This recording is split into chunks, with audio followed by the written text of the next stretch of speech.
वासुदेव विमलामृतधामवासं नारायणं नरकतारणनामधेयं श्यामं सितं द्विभुजमेव चतुर्भुजं च त्वां भक्तिधर्मतनयं शरणं प्रपद्ये शिक्षार्थमात्र निजभक्तिमता नराणाम् एकान्तधर्ममखिलं परिशीलयन्तम् अष्टाङ्गयोगकलनाश्च महाव्रतानि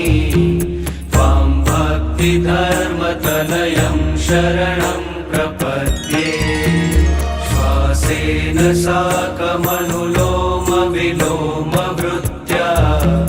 स्वान्तर्बहिश्च भगवत्युरुधा निजस्य पूरे गतागतजलाम्बुधिनोपमेयं त्वां भक्तिधर्मतनयं शरणं प्रपद्ये।